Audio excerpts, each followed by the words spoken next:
선지자가 없는 시대였습니다.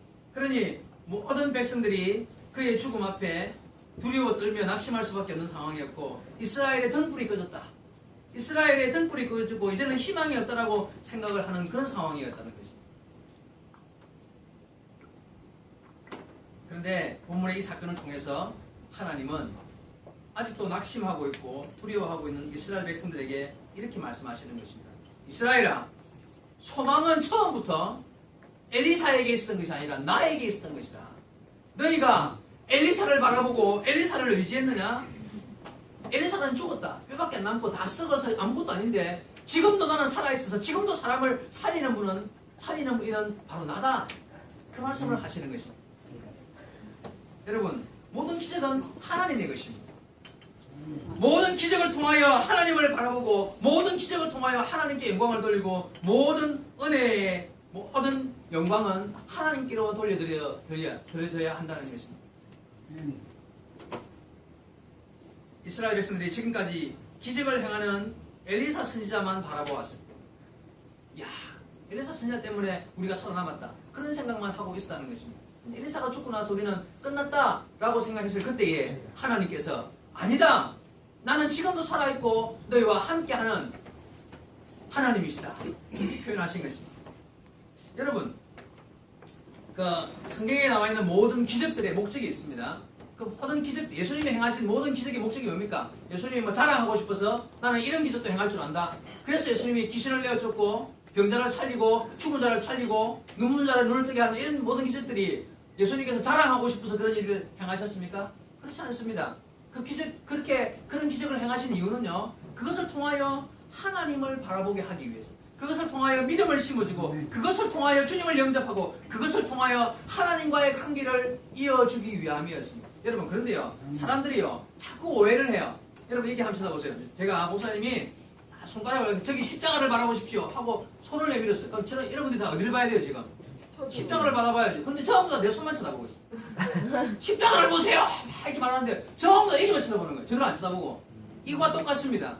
하나님께서, 예수님께서 오셔가지고 많은 기적을 행하시면서 이 기적을 바라보지 말고 기적의 목적인 하나님을 바라보라고, 하나님을 바라보고 그렇게 가르쳤어요. 근데 수많은 사람들이요, 배부르는 게 좋아서 5,000명 먹은 역사 때문에 야, 오늘도 배부를까 싶어서 기적을 바라보고 십자가를 가르치는 손가락만 바라보고 십자가인 실제인 하나님을 바라보지 못하더라는 거예요. 엘리사 선지자는 하나님을 가리키는 손가락이었습니다. 수많은 모든 선지자들은 다 하나님을 가리키는 손가락이 지나지 않습니다. 진짜는요, 실제는 하나님이십니다. 모든 기적은 다 하나님께 영광을 돌리기 위한 하나님을 향한 하나님께로 가는 길이었어요. 그 길을 따라서 결과적으로 하나님께로 가야 되는데 많은 사람들이요, 그 기적만 바라보더라는 거예요. 그래서 하나님께로 연결되지 못하더라는 거예요. 그래서 하나님께서 화가 나신 거예요. 아니, 이놈들이 엘리사 선지자를 통해서 그렇게 나에게로 돌아오라, 기적을 많이 통해서 하나님을 섬길 줄 알았더만 죽고 나니까 실망하고 낙심하고 이제는 기적이 없다, 희망이 끊어졌다, 등불이 사라졌다, 이런 말을 하고 있으니까 야, 엘리사가 진짜냐? 내가 진짜다 이러면서 다 썩어서 문드러진 뼈를 통해서도 하나님은 사람을 살리더라는 거예요. 여러분, 그것을 통해서 우리가 알아야 할 것은요, 모든 기적은 하나님인 것입니다. 하나님이 일하셔서 일이 이루어지는 것이라는 것입니다. 선지자가 능력이 있어서 지금까지 너희를 보호한 것이 아니라 너희는 나를 바라보고 두려워하며 놀라지 말며 나를 바라보고 내게로 오라, 나를 의지하고 내게 구하라, 그런 말씀으로, 그런 의미로 그사를 살리신 것입니다. 여러분, 이 사건을 통하여 이스라엘 백성들이 모든 능력과 힘과 기적은 하나님께 있다는 사실을 깨닫게 되기를 원하셨던 것입니다. 오늘 우리도 마찬가지입니다. 오늘 이 시간 우리도 이 사실을 알아야 합니다. 여러분, 사람 때문에, 환경 때문에 낙심하거나 두려워할 이유가 없습니다. 사람과 환경을 의지할 것도 없고 의지할 이유도 없습니다. 범사에 오직 하나님만 의지해야 합니다. 왜냐하면 하나님께서 모든 일을 이루시는 분이시기 때문입니다. 모든 능력이 오직 하나님께만 있고 모든 힘이 하나님께만 있음을 믿고 의지하며 섬기며 따르는 성도 여러분 되기를 주의 말씀으로 축원드립니다. 여러분, 하나님이 살아계시고요, 하나님이 그때만이 아니라 지금도 살아계셔서 일하시는 분이십니다. 여러분 모든 기적은 하나님 손에 있습니다. 누가 능력 있는 일을 행했다. 그거 바라볼 이유 없습니다. 하나님이 하신 것이고 하나님 뜻이 이루어지는 것입니다. 이 본문에 나와 있는 이 사건을 통해서 하나님께서 우리에게 하시고자 하시는 한 가지 더 말씀이 있습니다. 뭐냐면 여러분 마른 뼈같이 가치 없는 것도 하나님이 들어서 사용하시면 사람을 살리는 도구로 쓰임 받게 된다는 것이죠. 그렇습니까? 여러분 그렇다면 여러분 가치로 따지면 사람 죽은 사람 뼈 죽은 사람의 뼈는 세상에서 가장 가치가 없는 거예요. 여러분 생각을 해봐요. 죽은 사람의 뼈 그것도 썩어서 이제 무너진 그 죽은 사람의 뼈를 누가 쳐다보고 싶어 하겠습니까? 그거는 가치를 따질 수 없는, 그거는 아주 꼴사나운 것이고, 그거는 쳐다보기 싫은 것이. 가치가 아무것도 없는 거예요. 차라리 없는 게, 내 눈에 안 보이는 게 훨씬 나은, 그걸 가치로, 돈으로 누가 사갈 사람도 없고, 아무 가치 없는 것 중에 가치 없는 것, 혐오스러운 것이 바로 죽은 사람 뼈입니다. 그러나 오늘 본문에 보니까 하나님이 그 가치 없는 것을 들어 쓰시니까 생명을 살리는 도구가 되었다는 것입니다. 여러분 도구가 중요한 것이 아니라 그 도구를 쓰는 분이 중요한 것입니다. 그렇죠? 아무리 훌륭한 도구라도 쓰는 사람이 나쁘면 제대로 못 쓰는 거예요. 하나님은 살아있는 엘리사 선지자를 쓰셨죠. 참 귀하게 쓰셨습니다. 살아있는 엘리사를 쓰셨습니다. 본문에 보니까 죽은 엘리사는 아무것도 할 수 없습니다. 하지만 산 엘리사를 쓰신 하나님께서 죽은 엘리사의 뼈를 하나님이 쓰셨습니다. 여러분 엘리사가 능력이 있는 것이 아니라 하나님이 능력이 있다는 거예요. 하나님이 뼈를 아무 가치 없는 혐오스러운 그 뼈를 이용해서 사람을 살리셨다는 거예요. 결국 이 사건은 이스라엘 백성들에게 하나님께서 내가 일하고 있다. 하나님은 지금도 살아계시어서 무엇이든 원하시는 대로 들어 쓰시고자 하는 그것을 들어 써서 무엇이든 일하시고자 하시면 하신다는 것을 보여주신 것입니다. 그러면 여러분, 그럼 사람은 아무 가치가 없습니까?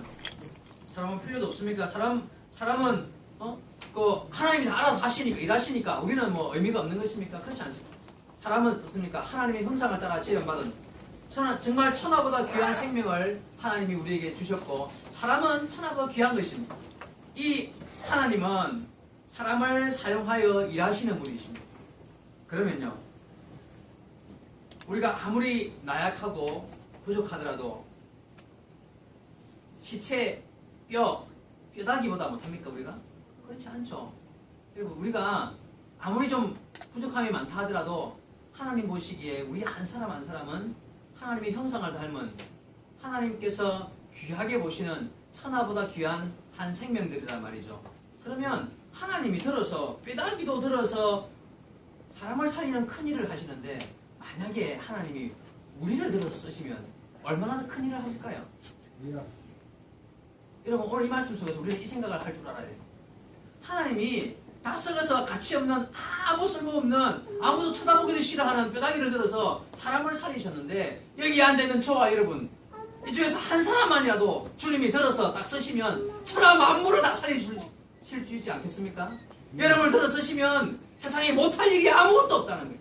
여러분이 들어 쓰시면 하나님께서 수많은 사람을 다 살릴 수 있는 일을 하게 하실 거라는 이야기예요. 하나님은 아무 가치 없는 썩은 뼈다귀도 들어서 일하시는 분이신데 하물며 하나님의 형상을 따라 지음받아서 천하보다 귀한 존재로 만들어 놓은 우리를 하나님이 들어 쓰신다면 무슨 일을 하실 수 있을까요?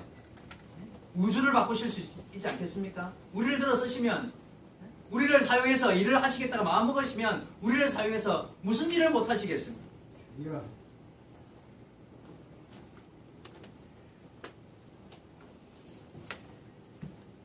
하나님께서 우리 중에 한 사람만 들어 쓰시더라도 온 세상을 뒤바꿀 수 있고도 남게 우리를 사용하실 수 있다는 것입니다. 우리가 이 사실을 믿어야 본문에 나오는 이 자그마한 사건 때문에 우리가 바라보면서 야 하나님이 정말 놀라우시구나. 하나님이 이렇게 해도 그 아무가치 없는 뼈다귀를 통해서도 사람을 살리시는구나. 그럼 나는요? 나는 지금 하나님의 사랑받는 자녀, 하나님의 백성, 하나님의 형상을 닮은 사람, 하나님의 생명을 이어받아서 천하보다 귀한 생명인데 하나님이 나를 쓰시겠다가 마음먹으시면 무슨 일이든 못하시겠느냐? 이 믿음이 생겨야 하나님 나를 쓰시면, 하나님이 나를 사용하시면 능치 못함이 없는 일에 주님이 쓰실 줄로 믿습니다. 에스겔 골짜기에 마른 뼈다귀를 들어서 하나님의 군대를 만드셨는데, 나는 지금 살아있으니까 하나님 그런 수고 안 하셔도 내 마음만 움직이시고 내가 하나님께 헌신되고 내가 하나님 앞에 바른 믿음의 길로 바로 세워지기만 하면 나를 사용하여서 나의 열심과 수고를 사용하시고 나의 헌신을 사용하여서 하나님은 얼마든지 기적을 일으키실 줄로 믿습니다. 그저 한 사람 살리는 게 아니라 모두를 살리는 일에 주님이 나를 써주시옵소서. 여러분, 우리는 이 말씀을 읽으면서 그런 기도가 나와야 되는 거예요. 이 말씀을 읽으면서 야, 마른 뼈다귀도 사람을 살리는데 나는 사람 죽이는 일을 하면 되겠나? 마른 뼈다귀도 사람을 살리는데 하나님이 나를 써서 나를 사용하여서 수많은 사람을 살리는 일에 내가 쓰임받아야 되지 않겠나? 그런 믿음이 있어야 한다는 거예요. 여러분, 우리는 하나님의 자녀입니다. 하나님이 우리를 불러서 이 땅 위에서 믿음으로 이 땅을 살아가게 하실 뿐만 아니라 영원한 천국을 준비하고 수많은 이들에게 나아가 복음을 전가하며 사람을 살리는 일을 우리에게 맡기셨고 우리 교회에 맡기신 줄로 믿습니다. 오늘 시간 이 말씀 우리는 명심해야 한, 하나님이 쓰시면, 하나님이 나를 사용하시면 무슨 일이든 할 수 없겠느냐.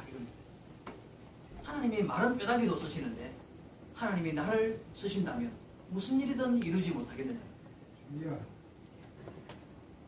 한번 따라합시다.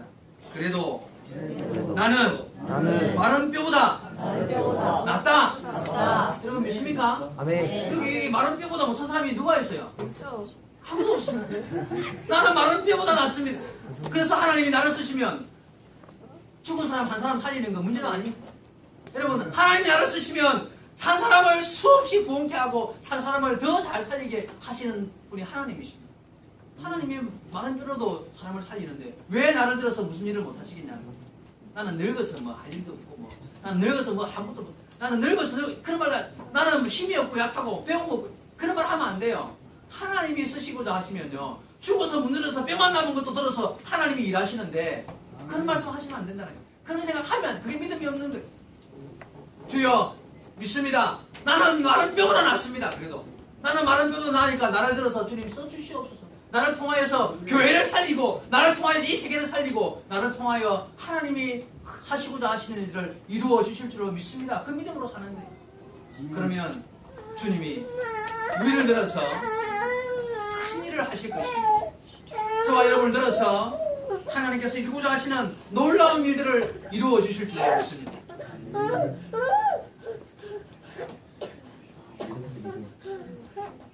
하나님께서 쓰시기를 여러분 기대하시고 그리고 기도하시기 바랍니다.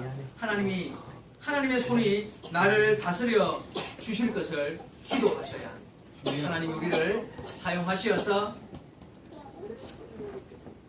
결국 하나님의 손에 된 도구가 되어서 저와 여러분 이 마지막 시대에 하나님의 귀히 쓰시는 도구들이 되어서 정말 많은 사람을 살리고 많은 이들에게 아름다운 영향을 끼치고 많은 사람들에게 그리스도의 향기를 풍기고 그들이 주님께로 돌아오는 일에 쓰임받는 아름다운 도구 하나님의 쓰시는 일꾼 되시기를 주님의 말씀으로 축원드립니다.